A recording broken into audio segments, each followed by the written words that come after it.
Assalamualaikum warahmatullahi wabarakatuh. Halo semuanya. Nah, di video kali ini kita ingin membedah sebuah kode bahasa C yang dimana dia berfungsi untuk menghitung berapa banyak sih angka genap dan juga angka ganjil dari sekumpulan data yang kita masukkan atau user masukkan. Nah, ayo kita bahas satu persatu ya.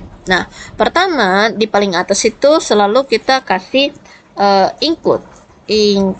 Nah, include di sini yang akan kita pakai itu include, include stdio.h.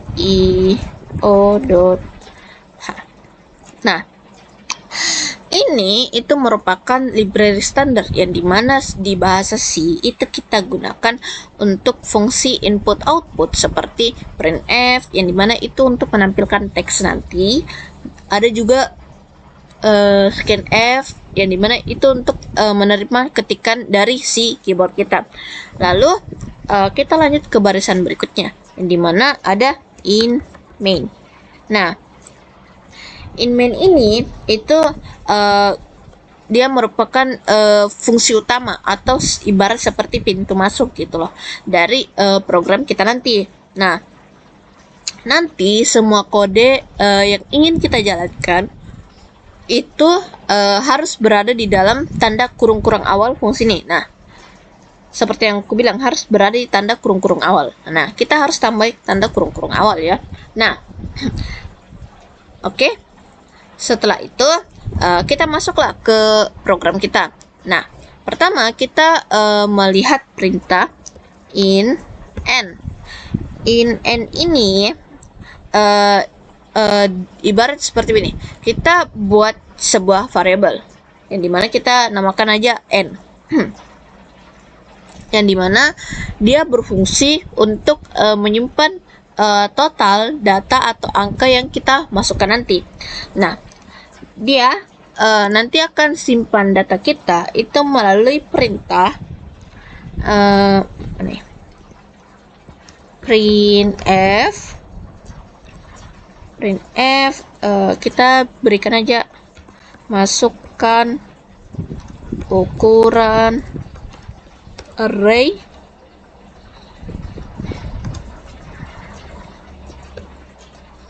terus jangan lupa kita kasih titik 2 ya, titik 2 dan di akhir kita kasih titik koma. Oke. Nah, nanti di bagian program ini dia akan tampilkan teks di layar kita nanti di sini. Nah, yang dimana teks ini itu untuk meminta si input dari pengguna kita atau kita sendiri ya. Nah, terus kita tambahkan perintah lagi yaitu scanf. Mana ya? Ini D.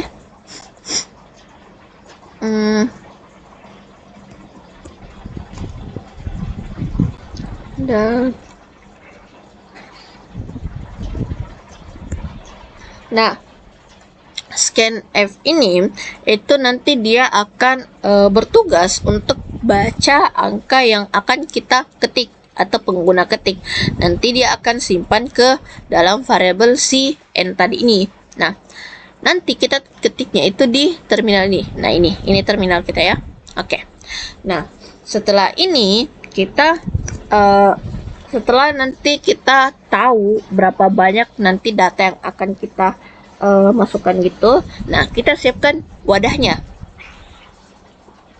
Kita mau berikan perintah in r n, koma. Nah, dimana in r n ini itu kita mau gunakan untuk membuat sebuah array atau deretan kotak penyimpanan lah, yang dimana dia berukuran n. Nah, seperti itu. Kita pakai n aja ya. Nah, selanjutnya kita mau bikin dua variabel, yang dimana di sini ada ganjil dan juga genap. Kita tulis di sini in genap, dimana sama dengan 0, jadi koma. Terus ada juga in ganjil sama dengan 0 titik koma. Oke. Nah, kita mau anggap dimana dua buah bilangan ini itu seperti dua gelas kosong lah. Nah, dimana dia akan berfungsi sebagai penghitung atau counter. Nah, di awal kita mau set nilainya itu untuk 0 aja dulu gitu, karena kan kita belum tahu gitu mulai menghitung angkanya gitu dari mana.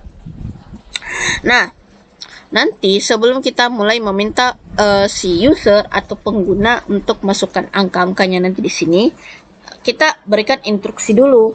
Nah, instruksinya itu kita berikan melalui perintah, yang dimana perintahnya itu printf masukkan D elemen angka titik 2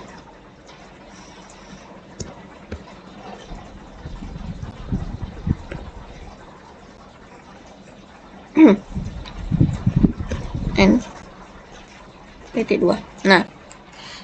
Nah, kita mau coba perhatikan simbol si tanda yang si DD ini. Nah, yang di dalam teks ini.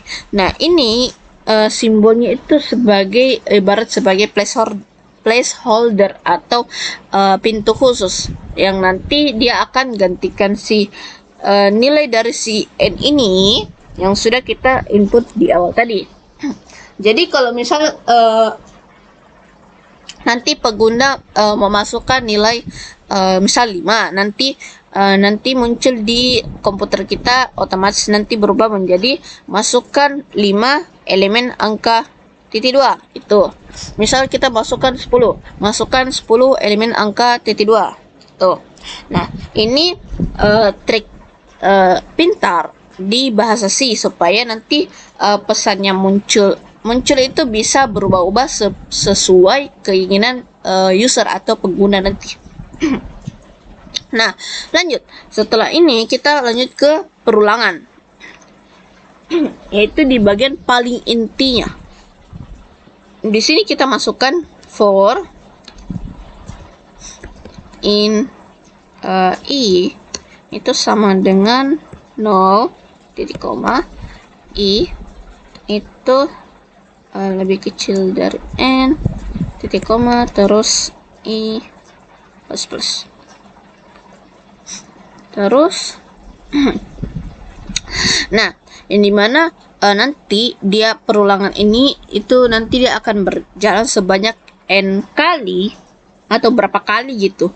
Nah, untuk nanti dia meminta si pengguna atau user untuk masukkan angka 1 per 1.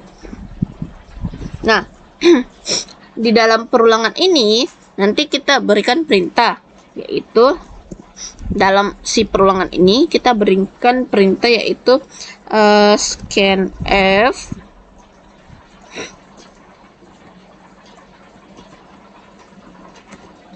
d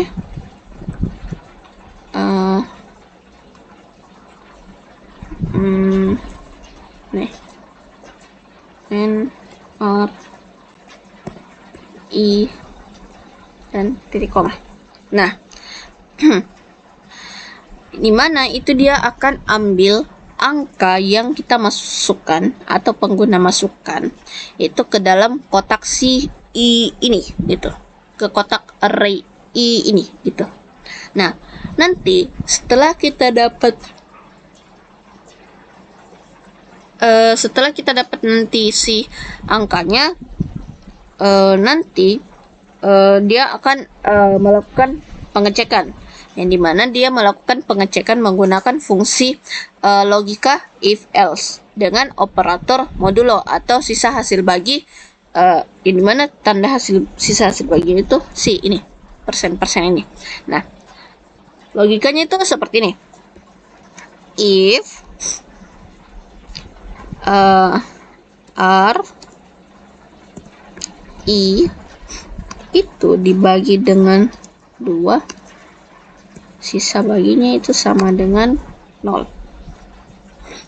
Nah, nanti angkanya itu nanti misal kita masukkan 5, nanti angkanya itu nanti dibagi dengan 2, sisanya adalah 0. Nah, misalnya begini, kita nanti misal masukkan tadi angka 5, nah nanti dia akan bacanya 5, yang dimana kalau dia dibagi dengan 2 pasti bukan sisanya 0 dong, nanti dia sisanya 1, nanti dia akan baca hasilnya ganjil. Nah, kalau genap dia misalnya kita masukkan 4 gitu. 4 kita nanti bagi dengan 2, yang dimana hasilnya 2. Nah, sisa baginya kan 0. Nah, nanti dia akan baca sebagai genap. Nah, nanti kalau memang benar genap, nanti kita tulis di sini genap plus plus. Nah, sebaliknya kalau memang dia tidak genap di situ, kita tulis else. Sebaliknya nanti, kalau memang dia tidak genap, kita tulis nanti ganjil plus plus. Nah, supaya nanti dia akan baca perhitungan kita, dia akan bertambah 1 lagi. Nah, yang dimana nanti prosesnya itu dia akan terus berulang sampai semua kotak nanti itu terisi dan juga sudah diperiksa gitu. Nah, setelah itu kita mau nanti setelah nanti diperiksa gitu, baru perulangannya berhenti. Nanti di program kita ini dia akan eksekusi baris terakhir, yaitu kita mau tampilkan hasilnya ke layar kita gitu. Nah, kita berikan perintah yaitu printf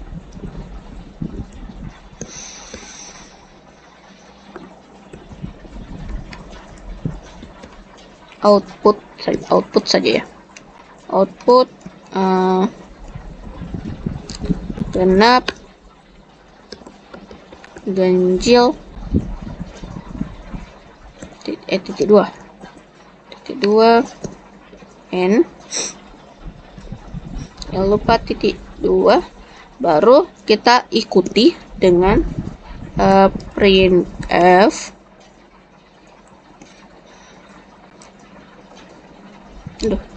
salah, ada yang kurang, d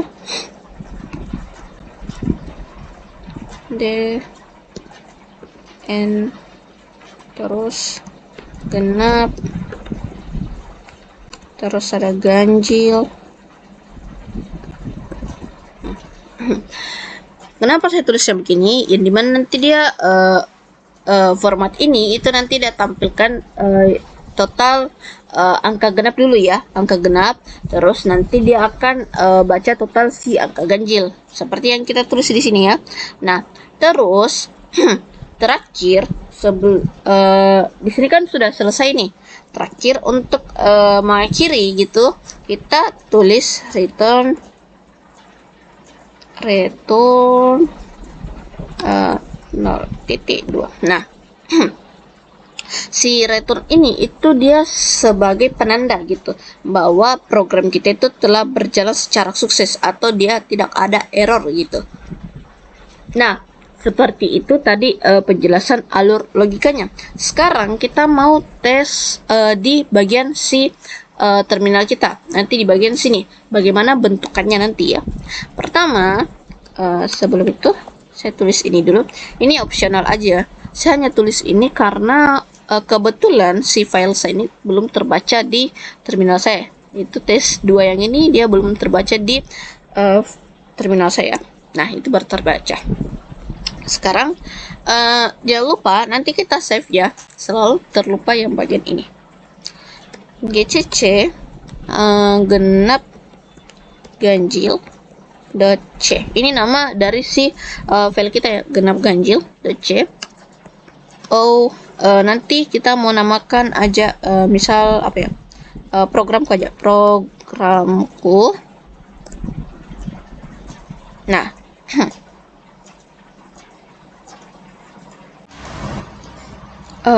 bentar. Oh iya, kelupaan. Genap else di bagian sini saya lupa kasih titik koma ya. Sorry guys. Sorry. Nah, terus jangan lupa kita save lagi. double dong. Nah, apakah sudah aman? Coba kita tes dulu ya, ulang. Save dulu. Kita tes genap, ganjil, C programku aja.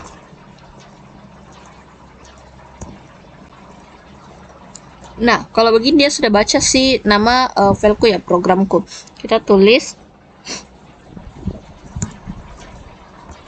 programku. Nah, di sini dia minta masukkan ukuran array n. Misal saya mau masukkan 8 aja. Masukkan 8 elemen gitu. Misal kita memasukkan 10, 17, 49, 56, apa lagi? 12, 7, 9, 4. Nah, nanti dia akan baca si output genap ganjil. Nah, di sini dia ada 4 dengan 4. Pasti kalian bingung, kok 4 sih? Gitu loh. Nah, di sini setelah kita lihat di sini, kita lihat angka 10 itu kan masuk ke genap. 17 itu ganjil. Oke? 49 itu ganjil. 56 itu masuk ke genap. 12 itu masuk genap. 7 masuk ganjil, 9 masuk ke ganjil, dan juga genap masuk ke ganjil. Nah, total dari si genap itu ada 4 output gitu. Nah, terus di si bagian ganjil itu ada 4 output. Nah, sudah benar dong ya. Dia akan baca yang itu 10, nanti dia masuk ke genap. Karena dia 10 kalau dia dibagi 2 itu kan sama dengan 5. Yang dimana tidak ada hasil baginya dong, atau hasil baginya sama dengan 0. Masuk ke genap. Nah, terus misal kayak 17 kalau misal kita bagi 2 itu nanti dia ada sisa bagian jadi 1 gitu. 49 juga gitu, 56, 12, 7, 9 sampai 4. Dia akan baca seperti itu. Nah, kebetulan pas banget gitu angka yang kita masukkan itu bisa sama. Genap itu ada 4 angka dan juga ganjil itu ada 4 angka gitu. Seperti itu. Mungkin sekian dari saya. Kurang dan lebihnya mohon dimaafkan. Kalau ada salah kata mohon dimaafkan ya. Wassalamualaikum warahmatullahi wabarakatuh.